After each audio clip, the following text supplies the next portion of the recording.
Hey, welcome to this Woman Wednesday edition of Liquid Lunch on Newsmax TV.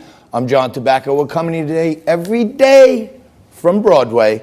That's right, noon to 2 Eastern. We're in the Liquid Lunch studios. We're usually in the Question Tequila studios, but my friend Jason, the CEO of Question, has not refortified us, so we're a little light in the tequila department, but the reserves are coming, and we're going to be happy about that. We are downtown in the Newsmax studios today, like we are every day, noon to 2 Eastern. And before getting into this wicked Women's Wednesday, right down the street, today maybe a little wind, 7 iron to the New York Stock Exchange. The Dow is up about 60, which is good news. Markets are in the green. Observation of all the Jewish holidays is now over, and I think people are back at their desks. The men and women of the New York Stock Exchange are all back on the floor, and now people are focusing in on what's really happening. And what's really happening is impeachment. That was for Russia collusion. Impeachment. Oh, that was Brett Kavanaugh. We're going to impeach him. The new impeachment, the Ukrainian investigation. It's annoying the street, but at this time, if you ask me, people are just laughing at the Democrats. They're holding an official impeachment, an unofficial impeachment inquiry. No such thing is delineated anywhere in any formational document of this country, but they're having informal impeachment inquiries, inquisitions in the basement of the Congress. They're throwing Republicans out if they ask too many questions. Secret behind me. And then Adam Schiff for brains comes out waving a document, selectively pulls out a snippet of a sentence and says, once again, we got him. This time, we got him. How they put a man as the chairman of the Intelligence Committee who has exactly zero intelligence is beyond me. But we'll get into that and more later on when Johnny Burnett and David Eisenbach come on to mix it up like we do every day when we're talking to the purple people. But that is bothering the markets just a little bit because every other day this guy's got the full weight of the liberal progressive Democrats of the country on his back, but yet lowest unemployment in 60 years, lowest African-American unemployment in history. Okay, Obama said he would need to wave a magic wand to get to 3% growth. Voila, Kudlow, Stephen Moore, we're at 3% growth. Jobs are coming in, manufacturing's up. Let's impeach this guy, because no one's done this in the history of man. But let's get mad at him because he told the guy from Ukraine, you know, I would like you to look into the fact of why a person who's a vice president of our country had his son get a job getting paid $50,000 a month with no experience. I think that's a fair question, considering all the questions they've asked our president, but it is what it is. Bitcoin's getting cracked, down 500 points. As I told you, I bought some last week at 7,900. I'm down. If you listen to me, that's your problem. I told you, never take any financial advice from me. I'm not a financial advisor. I don't play one on TV. Typically, I'm even drinking tequila on other days. And then my pen goes off when it's not supposed to. Joining me now is a guy who's always making America great. It's Jonathan Bell from the Bell Law Group. John, so much in the news these days. You know, here in New York, you can't say anything to employees these days. You got to pay them a certain amount of money. You have to watch a video on sexual harassment 45 minutes. Otherwise, you can get fined. Even if you have one employee, you have one employee yourself, you still got to watch a 45-minute video. Every day, I see new things happening, especially here in New York, but this is going on across the world.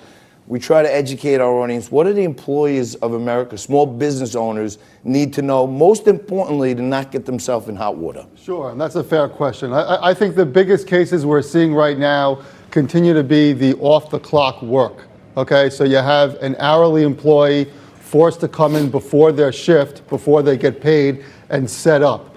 Or maybe they're required to pick up a van, then drive the company van to a construction site and not get paid until they're actually at the construction site. Some of it involves mobile apps, which is interesting. Some companies have mobile apps where they require the employee to use it for scheduling, contacting their supervisors, communicating with coworkers, but they're doing it after hours. So they don't have time to do it during the day. So all these little snippets add up. Hey, Junior, do me a favor. Pick up the truck by my aunt's house and drive that over to Home Depot, pick up two bags of sand, and then show up to the job, and that's 45 minutes earlier than he was supposed to go in. And then at the end, do me a favor, return one of those bags, return the truck over there, go home another 45 minutes. It's an hour and a half a day that they're not getting paid their hours for. Right. But if you tick off one of your employees, they're going to go to Jonathan Bell and say, this guy owes me an hour and a half work a day, 5 days a week for the last 3 years. Unless you pay them. And if you pay them, they're under your direction and control as your employer. You're directing them to do this work. It's taking away from their personal life. They should be paid, and that payment has to also be considered for overtime. If that brings them over 40 hours, you have to pay them time and a half. So that's one of the major violations we're still seeing today. Okay, so let me ask you this. Let me take my staff, for example, because I have 2 employees. All these people are freelancers. We're all family here, but some are freelance. I have 2 employees. Me, and that guy sitting behind the box of Cheez-Its over there, Nico, okay? If I encourage him to come in a little earlier so that he could be at his best, and he comes in like 15 minutes, 20 minutes early, then at some point he could say like, you owe me that money? Yeah, Nico, I'm going to give you my card. Absolutely. If you're requiring him to come in and you see him in and he's actually starting to set up and do work related that you get the benefit for as an employer. I don't want to go against you. I just retained you. Nico, find your own lawyer. Ciampoli, you're already on retainer. Like I said before, I like you too much for a lawsuit. Don't worry about that. But it's Woman Wednesday usually on this show, and when Frank Morano's here, we hold it together, and Nico and the staff and everybody's doing an amazing job. But we don't have as many women as we usually do. So I guess Frank and Nico wanted to surround me with attorneys today because we also have John Ciampoli coming up a little later. One of the finest election lawyers in the country, and certainly #1 in my eyes in the state of New York, talking about how these crazy legislators in New York who were cheering for post-term abortions just a few months ago have now decided to give illegal aliens. Did he say aliens? Oh my God! Bill De Blasio may come running down the street now and fine me $25,000. Illegal aliens are going to get driver's licenses now in New York State, but not if John Ciampoli can help it. And I don't know how Frank got me 2 great lawyers like you guys in the same day. I appreciate that, but let's talk about another violation that I've seen. Interviews and applications for a job, what you can and cannot ask. You can't ask about disability. You can't ask a woman if she expects to get pregnant anytime soon. You can't ask. Why? You can't ask a. Can't ask what pregnancy if you're a discrimination. spiritual person and you want to understand the person's faith and say, okay, this is a younger lady. Is she gonna be a family person? Does she want to have kids, or is she a career person? Why isn't that a characteristic I could want to know about? Because if someone wants to get pregnant soon, the fact could be interpreted as if you don't want to hire them because you're concerned they're going to be out for maternity leave, they're going to be out when the kid's sick, and things of that nature. You can't ask about religion. Okay, you can't ask, are you a citizen? Okay, how about this? Because now you got to watch a 45-minute. I'm all in favor of women. I see women moving ahead in executive positions all over the place, especially in like Bitcoin and cryptocurrency and stuff. Like women, they're excelling past men. Forget about this equality, except of course if they're running track and now transgender men can run against them. But I'm all for women. But what's to stop some employers from saying, well, I can't ask this, I can't ask that. I don't know what type of person this is. Maybe I'm better off if I just don't hire any women. Can I make that a policy? No, you can't. You can't because what happens is, what if the woman applies for the job, okay, and then she feels she wasn't selected because she's a woman? She could then start a lawsuit and then do something called discovery. We could get the qualifications for the individual that was selected, and if we could show that that woman was more qualified than that man, chances are you're going to lose a lawsuit. Me. If you make I only have 2 employees, me and Nico, and we're both men. Well, we're talking. And I already made him watch the 45-minute video that you suggested. Good. We're talking and I watched it hypothetically. along with him. Let me ask you this. Another thing, there's all these new laws in New York City here that, you can't refer to someone as a WAP or this or that, their nation of origin kind of nickname. It's finable in New York City. But what happens, I just want to go back.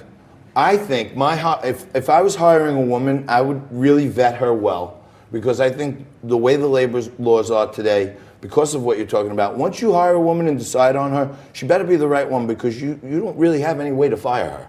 after that. That's what I think. So, Right. you select people that you really want to be in your company, you vet them properly, and hopefully they're with you for life. Yeah. That's the way I'm John, going about it. But nation of origin is what I but I want to go talk back to a about. point you just made, though. Yeah. Okay, it's important because I come in here week after week and I have such a great time with you. I like you so, but you don't listen to anything I say. That's right. You That's don't. how I got here. You don't. I never listened to anything anyone You said. can't vet a woman more than a man. You have to treat them equally. No, I would create a set of standards and procedures, For protocols everybody. for everyone. Thank you. But I would want to Now I earned this. spiritually. There you go. Thank you, Nico. You're out. Nation of origin, because a lot of rules talk about like Spanish, Latin American, African American. You know what I mean? I feel like over my career, and I bring it on a little bit. I'm half Irish. I'm half Italian. But I have an O at the end of my name, so I have a vowel. And I have a name that sounds like I'm the cigarette man for the mob or something, Johnny Tobacco. You know what I mean? So everybody thinks the guy in the pinstripe suit, Johnny Tobacco from Staten Island, oh, he must be one of those guys. And sometimes no words are even said, but the suggestion is enough that you know. Sure.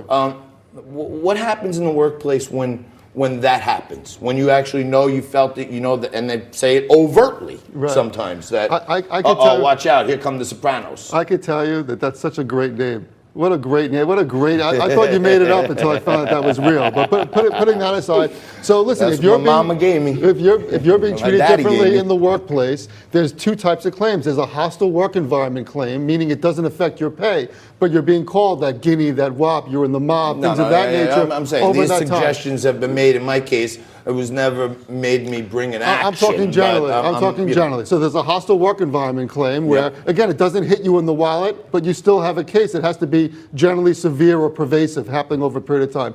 Then you have I'm injured. those direct. I'm injured Then you mentally. then I you feel have those bullied. claims that actually do affect you in the wallet. You're suspended. You're demoted. You don't get the promotion. You're Pay terminated. cut. They don't take you on a business Those trip. are discrete They cut act you out of claims. meetings and Yes, stuff and like you have that. to show that it's because the motivation has to be there. But the thing is, this is the key. If there's 5 Italians and only one person is complaining, you're probably not going to be able to prove your case. They might just not like you personally. What if An there's 3 employer is not Italians? What allowed if there's to ask- 3 Italians and they all get fired? Or they get hostilely treated, harassed, annoyed, and then ultimately terminated. And those are the exact kind of cases that we Can take. we do a because- class action? Sure. Class action, Absolutely. civil RICO class action? You could do a class action based on national origin and race. Absolutely. That's why I love this guy. You know what I'm saying? That's why I brought him in here, because we got 80% of American workers are employed by small businesses. We're talking to small business owners. We're talking to people who know where the rubber meets the road every single day. You got to know this stuff if you want to preserve your business. Next, John Ciampoli is going to come up and talk about illegal aliens getting driver's license in New York. Oy vey. For this segment right here, it's a Functus Officio. You're watching Liquid Lunch. We'll be back right after this.